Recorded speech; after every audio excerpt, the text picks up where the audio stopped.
everybody. If this is your first time coming onto our channel, my name is Tawana. And I'm Lucian. And this is our channel, Autism Journey Times 2.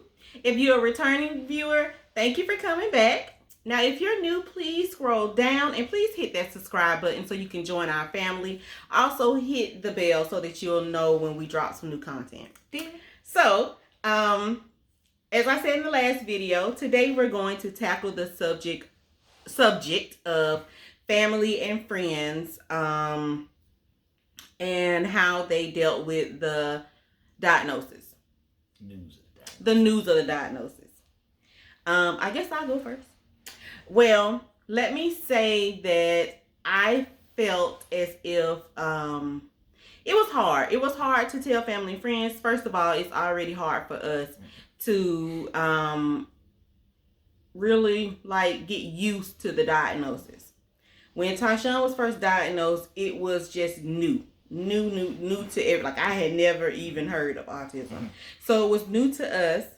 Now, I know that a lot of the times I remember telling family members, and the first thing that will be said was, oh, he'll talk when he gets ready. Some people don't talk. Maybe he don't want to talk right now. He'll talk when he gets ready. There's nothing wrong with him. He'll talk when he gets ready. And it was okay. Hearing that, you're just okay. But then you're but, he has this diagnosis. But it was still a lot of our family members, friends, they would just say, there's nothing wrong with him. There's nothing wrong with him. He just ain't got nothing to say. There's nothing wrong with him. He's just quiet. He's just listening and he's just taking it all in. And then he's going to talk when he feels like talking. So let's just say it was a little hard to get them to realize that it's not just that he has this diagnosis. I feel like you have, some family members that once you told them about the diagnosis, immediately they're Googling it. They're looking up autism. They're seeing what autism is, what it does, what's, what, cure. Right, what it entails. They're looking it up. They're figuring it out. Now you have some family members that aren't doing anything, that aren't listening to you when you're saying that your child has this diagnosis. They're not looking it up. They're not researching it. They're not doing anything. They just no, he'll just talk whenever he wants to talk. So that was the biggest thing. You have anything to add about family and friends? Yeah, so I know on my side there was a lot of the similar things too. And it drove me nuts because it was you're not listening. I live in a house with this child every single day. Mm-hmm. You don't see what I see. You don't see, how, he's playing with toys, differently and riding a car on the floor and then picking it up and then staring at the wheels. What is he doing? Or sitting off in a corner somewhere rocking back and forth and what is he doing? Or the fact that he was, 2.5 years old, almost 3, and he was not talking. And it's he's not talking, and you having to keep hearing, the oh yeah, he'll talk when he talk when he get ready. Oh, he's just not ready, and he's okay, no, it was frustrating. You're not getting it. There's something wrong with our child, and like she said, and when we got the diagnosis, we just told you, he got diagnosed, and then you have folks that didn't believe the diagnosis, they don't know doctors, they don't know what they're talking about, but you do.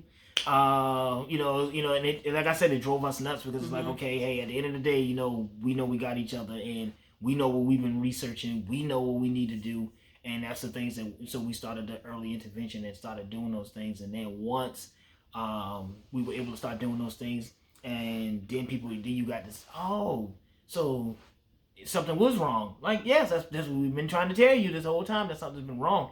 And for us, we knew something was really wrong when we would get around friends or family with kids the same age as Ty, and it would scream off the page you saw it. It's okay, well, their child doing X, Y, and Z, and okay, well, Ty ain't doing none of that stuff. Ty ain't, running and jumping and doing all these, these different things and stuff like that kids, other kids were doing. It's man, and she would always say, our normal in our house is, totally, different. It's not the same normal for somebody else, and that kid is not autistic or special needs, and you clearly can see the difference. I even tell people to this day, with Ty being 14 years old now, it's like you look at him, you talk to him, and you have a conversation with him. But if you get him around his peers, you would see the difference. It's not as big as it was back then, but you can still see the difference. And like basically, like like what Lucian was saying is that we have a autistic home. So everything about what our kids do in this house is so normal to us until we get around normal. So when we go somewhere and we're around kids that are like Taylor's age or whatever, it's almost like you can just see the difference. And to me, it's very I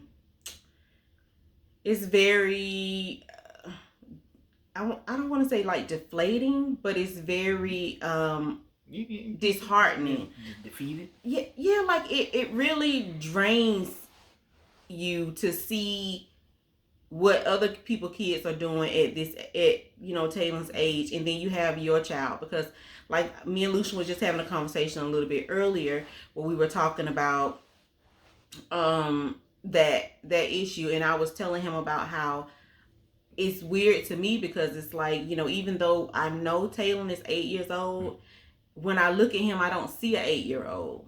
Like sometimes it's like I could be calling his name or something like that, and I'll be telling him, like, maybe say I'll ask him to come in the kitchen, and it's like I'll be looking down waiting for him to walk in, and he walks in and he's like up here, and it's like a little bit like shocking to me. Like it's kind of weird because it's like I don't see him as an 8-year-old. Like if I didn't know he was 8, I wouldn't think he was 8, because it's like everything about him seems like he's about 4, 5-ish.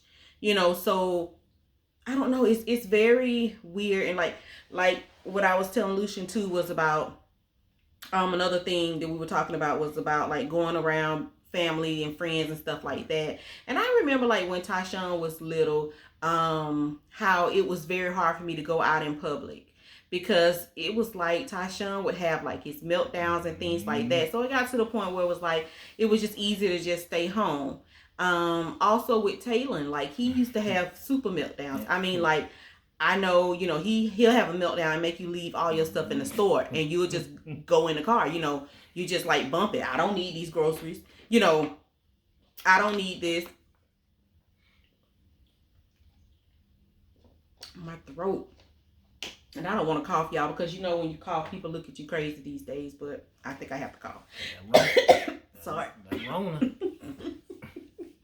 Okay. But yeah, so like, okay, I just remember like with Taylor, and I remember like I had friends that would ask me, do you want to go this place? Do you want to go eat? Do you want to go do this or whatever? And it's like I have to turn down invitations because I just didn't want to take Taylor out. Okay, well, while she takes a sip of her concoction she got in that bottle, but it's just but basically water. But yeah, so just like she said, and like so for me, when it came to Taylor, one of those things like, so Taylor, 2-3 years old, I'm like, okay, like maybe it was one of those mental things you kept playing in your head, like, okay, maybe he'll talk when he's 4. Oh. Okay, 4 years, 4 come and go. All right, maybe he'll talk when he's 5. And then 5 years old come and go, and he's like, man, like, is he ever gonna talk? And it's like, you wanted to hear your child's voice, and as a parent, not even just as a dad, but just a parent in general, like you like, okay, I got an older child that's on the spectrum, and we was eventually was able to get him to the services he needed, and he was able to talk. And like he's he have a full blown conversation with him. So we assume like, okay, well, you know what? Hey, Taylor ain't gonna be no different. We're gonna get him the early intervention like we did, like with Ty, and it's gonna pan out just like with Ty. But then life throw you that curveball, and you're like, okay, no, this is definitely not like Ty at all. Like this is different, and like it's taking years, and it's like, okay, and it's still not happening. And then having to hear your family members pretty much almost the repeated cycle when it was Ty. Oh, he'll talk when he get ready. Oh, he'll talk, this time frame. Oh, then you got to the point where it's like, hey, is he talking yet? Hey, did he say any words yet? Oh hey, my gosh. And you they got to the point where like, okay, I'm tired of hearing, being asked, is he talking? Trust me, when he talks, you'll be one of the first people to know. Besides me and Tawana, you'll be one of the first people to know. But it drove us nuts because like I'm already fighting within myself, like trying to figure out like why is my child not talking and beat myself up. I don't need the added stress of pinging and asking me, hey, yes, exactly, constantly, like, okay, every time you get on the phone, it's like, I don't want the conversation to start or end with, hey, is he talking, today? I understand that they meant well by it, but that's true. Like, I think that, speaking for myself, I remember like having this whole battle with myself about, okay, Tawana, like every year, like he was saying, you'll be like, okay, is he gonna talk? Is he talking? He's gonna talk when he's this age. Oh, then when he doesn't, it's like it's like it takes you from here to here when he doesn't. Then it's like, okay, he's gonna talk next year. Then when he doesn't, whoop. Okay, he's gonna talk next year. Then when he doesn't, whoop. So it's like every year you're like slumping more and more. You're down more and more. And it was like finally I came to this conclusion where I was like, you know what, Tawana? You may just need to come to realization that he may not talk. Yep. Because what I was told and what I have read is that with apraxia, it's one of those things where you don't know if the child will talk until they talk. So it's like you won't know whether they will talk or won't talk until they do or they don't. So it's like he can be, 12 years old and just start talking out the blue. Or he can be 12 years old and still be nonverbal. So it's like one of those things where you just don't know. You don't know. So I was like kind of fighting with myself, beating up myself about, just trying to accept it because I felt like the more I waited, like if I said, oh, he'll talk next year, it was like I was kind of putting off stuff. So it was like, like you remember, like I was kind of putting off teaching him certain things like pottying, for instance. When it was time to potty, it was like one of those things where we were like, okay, we'll wait until he talks to potty him because it'll be easier. But then it's like, nope, 3 years old, nope, 4 years old, nope, 5 years old, nope. And then finally we would just like bump that, we just need to potty train him. Because we just need to, do it. We can't wait for him to speak. And I found myself doing that with other things. Like it could have been anything. And it's like literally like you grow up, you don't know how to raise a nonverbal child. But I think we jumped off topic. So let's go back to family and friends or whatever. What I was saying before I almost got choked up, what I was saying was that I remember getting like invitations from friends wanting to go places or whatever. And it's like, okay, I think one time I went out to like lunch with a friend and I just remember, like Taylor being really loud and crying. And so it's like, I'm out with my friend. I can't enjoy my meal. So I'm sitting here trying to quiet him down, get him, to quiet down and stuff like that. And then you get the stares and so it's like, for me, I started picking and choosing where I went and who I went with because it was one of those things where it's like, I just kind of picked my battles, I guess. It's one of those things where, like, I just didn't go certain places if I knew it was going to be a hassle. I didn't go with certain people if I knew that they would aid in my embarrassment, if that makes sense. And when I say that, I mean, you have some friends, and I'll just point out one of my friends, which is one of my best friends, best friend since birth, Toya. And this one sticks out to me because it was like one day we went out to eat or something, and I think Taylor was having a fit. And the thing that was just so like amazing was that instead of her like basically like sitting on her side of the table like, that's your child, she was in it with me. She was in it with me. She was over there with me trying to calm Taylor down, trying to get him to, like distract him and things like that. And when I tell you that meant so much, because sometimes you could have that person that literally will be sitting there like, That's her baby. That ain't none of mine. That's her. Like, but she was in it with me. And I mean, when I tell you it meant so much, and I didn't expect anything less than that because that's how she is.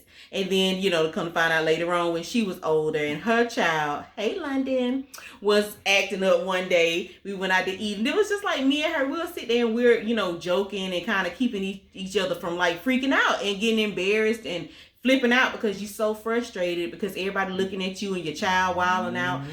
So it was that's how it was. And I mean, I remember, so thank you, Sawyer. Thank you for that. You the MVP, girl. But like I just remember like a lot of my friends, some of my friends like feeling slighted by me not doing certain things with them, not going over to their house, not, doing certain things. And it was like, for me, it was like my environment was the best environment. Come to me because in my environment, I know my kids are, doing their own thing. Their own element. Yeah, they're in their element. They're doing their own thing. And I can relax. I can have drinks. I can, sit there. We can talk and laugh. But if I go over to your house, I have to worry about what they're doing, what they, what they into, because they're just not going to sit there and with their hand in their laps. Like, it's just one of those things. So it's like, I've had a lot of my friends feel some kind of way at one point or another because I would turn down invitations for certain things, whether it was coming to events or, bringing the kids to events, or whether it was going out or going over to their house or whatever the case may be. And it's just one of those things where like, your friends understand, but they don't understand, so that's why, when I was talking to Lucian about it, I was just like, having a child with special needs is such a lonely place to be. Like, it's very lonely. It's very lonely. Like, your friends, they really can't relate to what you go through. Yep. So when I find someone else who has like a child that's on the spectrum or something like that, it's like my heart is like, one of those things, because it's just like, you get me. You get me, and I don't have to explain nothing to you. Our kids can get together and they can stim and they can play and they can squeal and they can do whatever it is they want to do, and neither one of us is going to look, sideways at it. It's just like, it's amazing to find another autism mom. It's amazing. Like, the last base we went to, I found one. Hi, Jen, if you're watching. And then before that, when we were in Minot. That's what Jen was at. Oh, that was Minot. Okay. Germany. In Germany, it was my friend that was there named Julia. And then like I actually had a friend in Germany that just was one of those friends that didn't care about it. And I remember, she would take me places, and she's like, come on, let's get out the house and let's take Ty out to eat. And if he acts up, I don't care, let's just go, because we have to get out the house, and you have to, just have him around places. And she would take him. And I don't know if any of you guys have been overseas to Germany, but they stare. Like, they do not give a... They stare for more than one reason, but go ahead. What's the reason? I mean, we Americans in that's Germany, what I'm saying, but that's why they stare. And it's like, they stare at you. So especially kids or not, they gonna stare. Yeah. Like, they just, and they don't care if you turn around and stare at them while they staring at you, they still gonna stare at you. Like, they'll literally stare you down. It's crazy. It's crazy. But yeah, like, I mean, luckily I haven't lost any friendships because of, my children, which, let me just throw this disclaimer out there. I wouldn't care if I did. Let me just say that. Because I feel like, accepting me as your friend is also you accepting my children. Yes, yep. And if you can't accept my children, then we don't need to be friends either way. You can't support and you can't try to understand. So for all of my friends, it's like, that's our dog. He loud. Yeah. He probably ready to come in the house. Excuse me. But yeah, that's Ace, his dog. But turn my dog. But anyway, it's like one of those things where it's like, okay, for all my friends that have ever felt, some kind of way about, me turning out invitations and things like that, just know that it's not a personal thing. It honestly is just because it's like sometimes I just don't want to be bothered. Like it's one of those things. Well, not bothered by them, but it's like sometimes I just don't feel like. Yeah, I don't feel like. Yeah, I just don't feel like it. Like I'll weigh my option. It's like, is it really that serious to go and then you end up one of the kids end up having a Taylor ends up having a meltdown or something like that, then it's like you embarrassed and you drained and you stressed out or whatever. No, I'll just stay home. No, I just stay home. So, that's about it. Like my thing is like what I recommend is that for family, friends, is to just do your research. Educate yourself. Autism awareness, apraxia awareness. Every year we go to the Atlanta Walk for Autism. Now we have our family and our family, they come every year with us. Show out. Yes, they show up, and I mean over the years they have been educating themselves. So we do give them, props for that because they have been educating themselves about autism. But now we introduce apraxia because that's a new thing. So I just say that, if you're ever in that situation where your family and friends, they don't really understand things, the best thing to do is to research. Like if you have to sit down with your family, explain to them what you're going through, then do that. Our family doesn't treat our kids different. They don't treat our kids differently. We are very comfortable having our kids at our parents' houses, around, our siblings. We're very comfortable with that. So that's always a good thing. That's a good thing. But yeah, I don't know. I mean, it's just one of those things where it's like, the family and friends thing is always like a touchy subject because, we've dealt with so much over the years. Like when it was Ty, then it's now when it's Taylor, and it's just like, I'm shocked that I haven't lost some of my friendships. Some of them, kind of went on a little hiatus, because of that misunderstanding. That it's like, really, it's not the fact that I don't want to hang out with you. It's just that I got stuff going on. I can't. Other people that have kids, they may be able to take their kids everywhere and have their kids doing different stuff, but I can't. Like, I cannot do that. So it's like, just understand that I just can't do that. And some people, they don't want to understand that because they feel like that's a cop-out. You just saying that because you don't want to go or you don't want to do this. And it's not that. It's just, I got to do what's best for me. And it's like, I might take, Taylor somewhere. Like, say, for instance, if I got to go to the store today.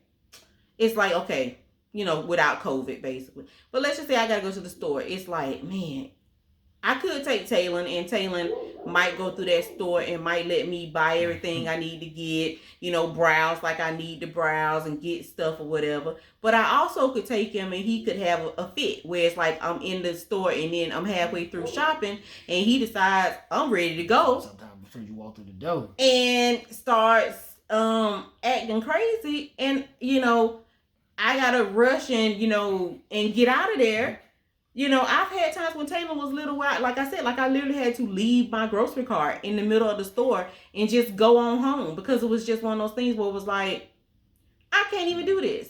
Like, I'm stressed out, people staring, and it's like me, I have gotten to the point where people staring, it doesn't make me feel some kind of way. Like, I don't feel embarrassed by people staring. I kind of get upset because it's like, to me, it's like, mind your business, but, I also have to remember that if I was a person that didn't have a special needs kid, I would probably be one of those people that you hear the baby hollering and you're like, dang, what's wrong with that kid? Or he's 6 years old. Why he over there crying and acting like that or whatever? His mama need to whoop him, or his mama need to do this, or his mama need to do that. And I remember, now this is another little story or whatever. I remember I was at the store with a person, and that person will remain nameless. But I was at the store with a person, and I remember, we saw a kid that was in a like one of those baby carrier type things, like strap things that you put on, and the child gets in, and their legs be hanging out or whatever, like like a baby bjorn or something like that. But anyway, the child was in that, and I mean the child was old, like the legs were like long. The baby child was a kid. It wasn't no baby, it was a kid. And I remember that person was like, that baby, no, they too old to be in that thing, da da da da. And I was like, well, um, I've learned not to judge things because you never know what that child has going on. So I've learned not to judge people by, just looking at them because you don't know. You don't know what that person's going through. That child could have been disabled. That child could have been autistic, and that was what was calming for that child. So my thing is like, I just learned to mind the business that pays me, and that's my own business. Because my thing is when it comes down to my child, I don't need anybody worrying about why my child, because Taylor used to suck a pacifier until he was what, like 5, 4? No, I think about 5. Oh, it used to drive us nuts. But when I tell you he used to suck that pacifier, and he'd be walking around with a pacifier, big old 4, 5-year-old. They doubling it up too. Walking around with a pacifier. And it was like one of those things where it was like, I just refused to be embarrassed by it. I was just like, it is what it is. That's what soothes him, And it was just like, I felt like nobody should have been able to judge us on that because you don't know what we go through. You don't know why he needs that. Like me, honestly, I didn't even understand why he needed it. But to him, it was a calming thing. Yes. It was like a sensory calming thing. If he didn't have that pacifier, game over. And it wasn't even like he sucked on it a lot. Sometimes he would kind of like chew it, kind of like gnaw on it or something like that. But it would. We learned from his therapist that it was just a common technique. Like that was something that was common and something that was common to autistic kids. Yeah. So, that was what it was. And it was just one of those things where, I just refused to be embarrassed by it. Even though some people try to make you embarrassed by it. Oh, he too old to be, in a pull-up, or he too old to have a pacifier. He too old for this. And it's like, leave me alone. Leave me alone. I'm working on priority. It got to a point where it was like, okay, look, you just look on the list and you go by what is more important. That pacifier is not important right now. Yep. What is important is trying to figure out what's going on with him. That pull-up is not important right now because my thing is like, basically I'm putting, potty training him because that's what, the age he should be about. Right. That's what do you say? Like society says that he shouldn't be in a pull-up. But guess what? No, we run an autism home. It's different over here. Like it's a lot different in our house. Like somebody come to our house and it's like things are just different in here. This is normal to us. When we go out into the real world and we're around other people, it's almost like, oh crap. Oh, that's what he should be doing at this age? Because my thing is like, if you ask us, like that's normal what he does. If he walks around here and he bounces on the floor like a frog or whatever, like my thing is like, that's normal. Don't all 8-year-olds do that? But no, they don't. They don't. But to us, it's normal. We don't judge him. We don't judge anything that he does. Like we talk to him as if he is the greatest kid in the world because he is. It's just weird. Like, it's just a difference when you're around people. But like I was saying, to all my family and friends, those that this may have what they call it, like a hit dog holler type thing. To those who have been hit and are hollering, just know that we, don't feel any kind of way towards anyone. We just ask for everybody to just research. Just do your research. We love all of y'all. Just do your research when it comes down because we really don't have the energy to receive judgment from our families and friends. Like, getting the support. We just need the support. That's all. Just need the support. And my thing is like, by all means, if there's something that you don't understand, please ask us. Yes. One person that did that and I thought that was amazing was Lenny. I remember, Lenny asked a question about Taylor, and it was just, nice that he asked. Yeah. And I don't know if that means anything to you guys, but to us, it was just like refreshing that he asked. Yeah. For one, it showed that he cared and that he was, interested in learning. Yes. When he doesn't have to learn because he's not around them. He's all the way up north. They're all the way down here. He doesn't have to, learn this stuff. But the fact that he wanted to, and I mean, that kind of stuff just touches us, because, we're all about awareness. We're all about, people being aware of autism, knowing that autism isn't the same in one child as it is in the other child. You know, there is no such thing as you looking autistic. There is, please, like, there's no such thing as somebody that looks autistic. Like, you know, if you say that around me, then you lose your mind. Yeah, I goes off. But my thing is, like, there's no such thing, because my thing is, like, none of our kids look autistic. No. I mean, no. Nope. Like, it's not anything that's, like, written on their forehead that says, I'm autistic. Yeah. But my thing is, like, you know, like I said, you know, just be aware. Just get more awareness of it, because autism is starting to become a household thing. Yeah. Like, there are more and more children that are being diagnosed than there were originally. Get to know apraxia, because apraxia might turn out to be a household thing. Who knows? Exactly the next thing. Yeah, who knows? Who knows? But the apraxia thing is still new to us. So we have so many books around this house. We have so many things that we're trying to figure out, because for one, you know, you just want to know your child. Like, my thing is, I want to be able to look through Taylor's eyes and see the world through his eyes. Yep, I that's how I want to be. Like, we want to know what he's going through, what he's, you know, seeing. Like, I want to walk your path, you know. And that's one of the reasons why I got that tattoo here. I didn't mean for it to be so huge, but that's the reason why I ended up getting this tattoo, because I always felt like I wanted it to be written on me and to be just as visible as their diagnosis is on them.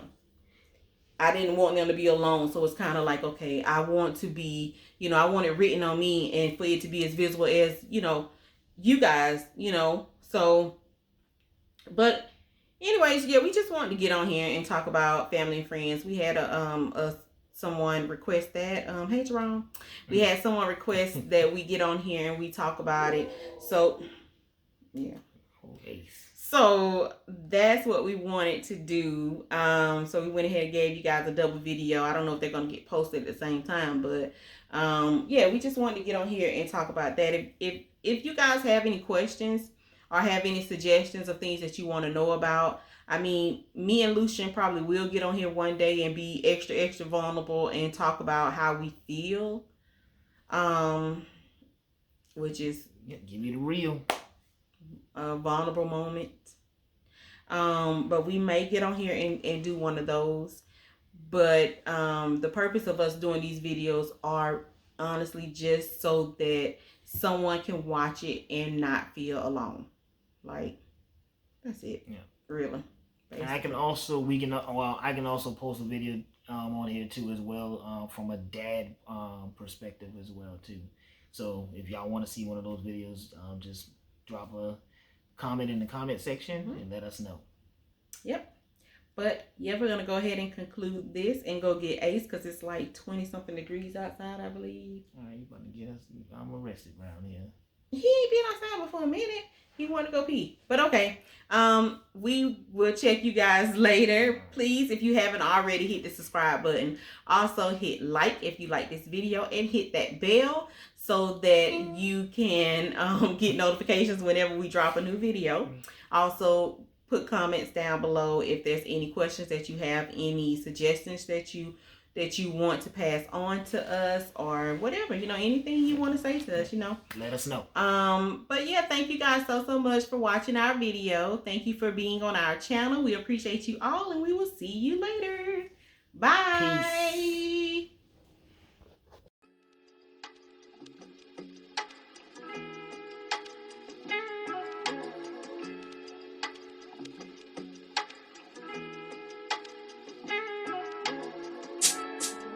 L double got that fire.